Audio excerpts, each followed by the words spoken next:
सभी साथियों को मेरा नमस्कार। हम लोग आज सिंधु सभ्यता जो कि विश्व में प्रथम नगरीय सभ्यता कहलाती है उसके बारे में चर्चा करेंगे।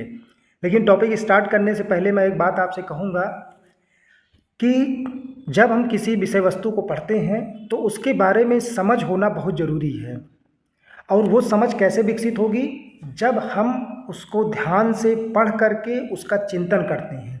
क्योंकि हम पढ़ते तो जाते हैं लेकिन हम उसका चिंतन नहीं करते हैं। तो हमें जैसे मान लीजिए कि आप हड़प्पा सभ्यता पढ़ रहे हैं तो इसका नामकरण कैसे पड़ा, कांस्य युगीन सभ्यता अगर इस सिविलाइजेशन को बोलते हैं तो इसका क्या कारण है, या इस सभ्यता का विस्तार कहाँ कहाँ किन किन देशों में हुआ है। ये छोटे छोटे टॉपिक्स जो हैं वो आपको जानना बहुत ज़रूरी है कि इस सभ्यता के निर्माता कौन थे, इनका उद्भव कैसे हुआ है। तो तभी हम उस टॉपिक के बारे में एक समझ विकसित कर सकते हैं। क्योंकि प्रथम नगरीय सभ्यता है तो नगर कहलाने का श्रेय इनको मिला क्यों, उसका भी कारण है। क्योंकि किसी सभ्यता को जब नगर की संज्ञा दी जाती है तो कुछ उनकी विशेषताएं होती हैं और वो विशेषताएं यहाँ के निवासी फॉलो करते थे, जिसके कारण सिंधु सभ्यता को प्रथम नगरीय सभ्यता कहा गया है। तो हम लोग स्टार्ट करते हैं कि क्या क्या विशेषताएं हो सकती हैं उसके बारे में देखते हैं। जैसे हड़प्पा सभ्यता को नगरीय सभ्यता कहने का एक मेन रीज़न ये था कि वहाँ की जो निवासी थे, जो वहाँ की आबादी थी, वो कृषि कार्य कम करके औद्योगिक कार्यों में या व्यापार वाणिज्य में ज़्यादा रहती थी। कहने का मतलब है कि नगर उसको कहा जाता है जहाँ पे कृषि कार्य कम होता है और लगभग 70% आबादी वहाँ का उद्योगों में या व्यापार वाणिज्य में या अन्य सेवाओं में लगी हो। दूसरा, वहाँ पे शिक्षित वर्ग के लोग रहते हुए, धौलावीरा वगैरह से आप लेखन का साक्ष्य मिला हुआ है। हम यद्यपि पढ़ नहीं पाए हैं लेकिन फिर भी साक्ष्य मिले हुए हैं। आप घरों के नक्शे देखेंगे, सड़क देखेंगे, शहरों में साफ सफाई व्यवस्था देखेंगे या ड्रेनेज सिस्टम, ये सब नगरों की विशेषता होती है। तो ये सारी विशेषता को सिंधु सभ्यता के निवासी फॉलो करते थे, इसलिए इस सभ्यता को नगरीय सभ्यता के नाम से हम लोग जानते हैं। तो देखते हैं हम लोग यहाँ पर कि यहाँ की सभ्यता के जो नगर थे किस प्रकार से बसे हुए थे, किस प्रकार का उनका सिस्टम था। तो एक एक करके हम लोग ध्यान से देखते हैं इसको, क्योंकि यहाँ से क्वेश्चन आपके एग्ज़ाम में ज़रूर आता है और आप यदि इस टॉपिक को समझ जाएंगे तो पूरी सभ्यता को समझने में आपको आसानी होगी, या दूसरी किसी भी सभ्यता से जब आप तुलना करेंगे तो वो आसानी से आपको समझ में आ जाएगा।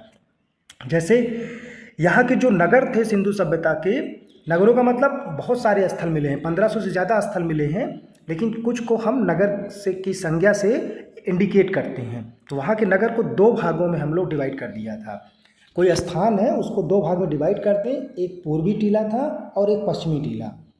पूर्वी टीला आप देखेंगे थोड़ा सा नीचे स्तर पर, निचले स्तर पर है, और जो पश्चिमी टीला है वो ऊंचाई पे होता था। तो इससे आप अंदाज़ा लगा सकते हैं कि पूर्वी टीले में ज़्यादा, इसका विस्तार जो है वो थोड़ा बड़ा होता था। अब पश्चिमी टीले के मुकाबले पश्चिमी टीला थोड़ा छोटा होता था। अब इन नगरों में जो सड़कें बनाई जाती थी वो सड़कें एक दूसरे को समकोण पर काटती थी। अच्छा, हम लोग इस बात को एकदम ध्यान रख लें कि एकदम 90 डिग्री का एंगल नहीं होता था, लेकिन आपको एक आइडिया लग जाता था कि ये एक लमसम एक 90 डिग्री का एंगल बनाती हैं, जिससे कि सड़कें आने जाने में या आवागमन में या घरों के डिज़ाइन में वो किसी प्रकार का दुविधा न हो, एकदम एक क्रम से। ये शहरों की विशेषता होती है। तो ऐसे ही सिंधु सभ्यता के जो नगर थे वो दो भागों में डिवाइड थे, पूर्वी टीला जिसको बोलते थे और पश्चिमी टीला। पूर्वी टीले को हम लोग सामान्य नगर के नाम से जानते हैं और पश्चिमी टीले को दुर्ग टीले के नाम से जानते थे। आगे हम लोग देखते हैं कि जो पूर्वी टीला है यहाँ पे सामान्य वर्ग के लोग निवास करते थे।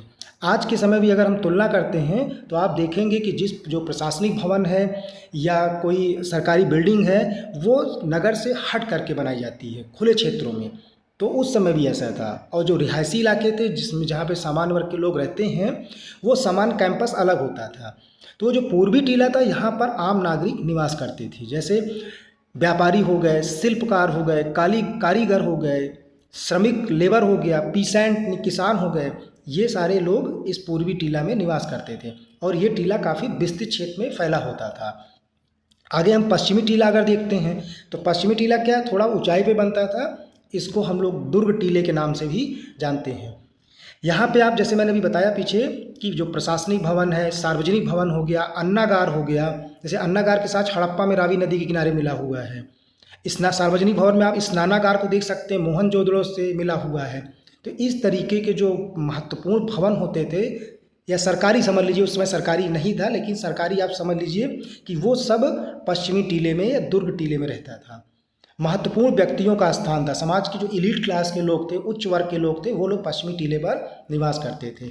सबसे बड़ी बात है कि सैंदो नगरों में जो पश्चिमी टीले मिले हुए हैं, दुर्ग टीला, उसको बाउंड्री से घेर दिया जाता था सुरक्षा के दृष्टिकोण से।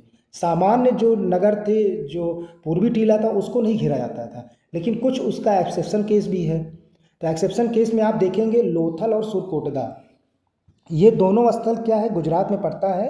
लोथल है भोगवा नदी के तट पर, SR राव ने खोज किया था उसका 1954 ईस्वी में, और सुरकोटदा की खोज किया था 1964 में जगपत जोशी ने। यहाँ पे पूर्वी टीला और पश्चिमी टीला इस टाइप का विभाजन नहीं है। एक बात आपको ध्यान रखना है कि अधिकांश नगर पूर्वी और पश्चिमी टीले में विभाजित थे। क्वेश्चन आपसे यहीं से पूछा जाएगा कि कौन सा ऐसा नगर है सिंधु सभ्यता का कि जिसका पूर्वी और पश्चिमी दो टीलों में विभाजित नहीं था, बल्कि वो एक ही में दोनों था। मतलब उसको आप क्लियरिफाई नहीं कर सकते अलग अलग, उसमें डिफ्रेंशिएट आप नहीं कर सकते थे। तो देखेंगे आप सामान्य नगर, यहाँ पर जो पूर्वी टीला और पश्चिमी टीला, ऐसा कोई डिवाइडेशन नहीं, ये केवल प्रतीकात्मक रूप से मैंने समझाने के लिए आपको इस तरीके का एक चित्र आपको दे दिए हैं। तो जो लोथल और सुरकोटदा है वो वहाँ का पूर्वी टीला और पश्चिमी टीला, ये दोनों एक ही बाउंड्री से घिरे हुए थे, लेकिन रक्षा प्राचीर से ये घिरा हुआ था। आगे हम लोग देखते हैं कालीबंगा। अब कालीबंगा में दो टीले मिलेंगे, पूर्वी टीला और पश्चिमी टीला, लेकिन जो पूर्वी टीला है वो अलग रक्षा प्राचीर से घिरा हुआ है और पश्चिमी टीला वो अलग रक्षा प्राचीर से घिरा हुआ है। लेकिन आप सामान्यतः क्या देखेंगे कि केवल पश्चिमी टीला ही जो बाउंड्री वॉल से या सेफ्टी वॉल से या सुरक्षा प्राचीर से घिरा रहता था। तो कालीबंगा में क्या है, पूर्वी टीला और पश्चिमी टीला दोनों ये सुरक्षा प्राचीर से घिरा रहता था। कालीबंगा पड़ता है राजस्थान के गंगानगर जिले में। अमलानंद घोष ने इसकी खोज कर रखा था 1951 ईस्वी में। चहुंदड़ो है, तो चहुंदड़ो क्या है, ये जो नगर है इसमें कोई बाउंड्री वॉल नहीं है। आपसे एक प्रश्न पूछा जाता है कि जो सिंधु सभ्यता का या हड़प्पा सभ्यता में कौन सा ऐसा नगर है जो दुर्गीकृत नहीं है, मतलब जिसमें सुरक्षा प्राचीर से घिरा हुआ नहीं है। वो चहुंदड़ो है, सिंध प्रांत में पड़ता है, सिंधु नदी के बाएं तट पर स्थित है ये। ननी गोपाल मजुमदार ने इसका खोज कर रखा है 1931 में। तो आपको ये स्थान ध्यान रखना है। सबसे महत्वपूर्ण आज का जिस पे प्रश्न पूछा जा रहा है, प्रश्न तो कहीं से भी पूछ सकते हैं, लेकिन जो धौलावीरा है, क्योंकि आपसे हमेशा पूछा जाता है कि सिंधु सभ्यता में ऐसा कौन सा नगर है जो 3 भागों में डिवाइड है। 3 भागों में तो डिवाइड है, लेकिन वो तीनों भाग जो हैं, जिसको हम लोग बाहरी प्रांगण या पूर्वी टीला बोल रहे हैं, फिर बीच का है मध्य नगर और दुर्ग क्षेत्र। दुर्ग क्षेत्र मतलब जहाँ पे प्रशासनिक भवन या महत्वपूर्ण भवनों का निर्माण किया जाता था। ये तीनों भाग जो हैं वो अलग अलग हैं, आप देख सकते हैं यहाँ पर, और तीनों को अलग अलग सुरक्षा प्राचीर से घेरा गया है। ऐसा नहीं है कि सारा एक ही रक्षा प्राचीर से घिरा हो या दोनों को एक रक्षा प्राचीर से घेर दिया गया हो। यहाँ पे धौलावीरा को तीनों को अलग अलग सुरक्षा प्राचीर से घेरा गया हुआ है। ये जो स्थल है वो कच्छ के रण में पड़ता है, गुजरात में। तो मैक्सिमम आप देखेंगे, क्योंकि गुजरात से स्वतंत्रता के बाद में बहुत सारे स्थल मिले हुए हैं, तो इसलिए गुजरात में आप ज़्यादा इस तरीके की आप देख सकते हैं भवनों का निर्माण या नगरों का निर्माण। आगे हम लोग देखते हैं कि नगर वहाँ पे थे, सड़कें वहाँ पे एक दूसरे को समकोण पर काटती थीं, लेकिन जो वहाँ पे आवास बनाए जाते थे, तो आवास का स्ट्रक्चर आप थोड़ा सा समझ लेंगे, आसानी हो जाएगी। पहले के लोग तो जानते होंगे, क्योंकि पहले जब कच्चे मकान बनाए जाते थे तो वहाँ पर सिस्टम बिल्कुल ऐसे ही था जैसे हम इंडस वैली सिविलाइजेशन देखते हैं। लेकिन आज जब से फ्लैट सिस्टम आ गया है या छोटे छोटे घर बनने लगे हैं, तो वहाँ पे इस तरीके का कॉन्सेप्ट कम मिलता है। मिलेंगे, लेकिन वो स्थिति नहीं मिलेगी जो पहले थी। जैसे कि आप देखेंगे मकान, तो मकान में एक आंगन होता था बीच में, और उस आंगन के चारों ओर कमरे होते थे। तो कमरे चारों ओर होते थे और उन कमरों के साथ सट करके एक रसोई घर होता था। आज भी आप देख सकते हैं रसोई घर। एक स्नानागार होता था, नहाने के लिए बाथरूम आज भी घर में बनाए जाते हैं, और सीढ़ियाँ होती थी। सीढ़ियाँ होने से इस बात का अंदाज़ा लगता था कि मकान जो वहाँ के थे, भवन जो थे, वो 2 मंजिले रहे होंगे। ऐसा सीढ़ियों के मिलने से अनुमान है। तो आप एक स्ट्रक्चर, इसको आप काल्पनिक रूप से आप इसको समझ सकते हैं कि इस तरीके के भवन आपको समझाने के लिए बनाया गया है। बीच में आंगन, चारों तरफ कमरे, रसोई घर। आज की तरह उस समय जो है कुएं, जैसे आज कुएं हर घरों में नहीं मिलते हैं, लेकिन उस समय अधिकांश घरों में पानी के लिए कुओं की व्यवस्था की जाती थी। तो आप ये स्ट्रक्चर आप देख लेंगे तो आपको समझ में आ जाएगा, और कभी भूलेंगे भी नहीं कि हमको किस तरीके का वहाँ पे मकान बनाए जाते थे। अगला क्या है कि जो मकान है वो मकानों में पक्की ईंटों का प्रयोग किया जाता था। सामान्यतः पक्की ईंटों का प्रयोग किया था, लेकिन कहीं कहीं कच्ची ईंटें भी मिली हैं।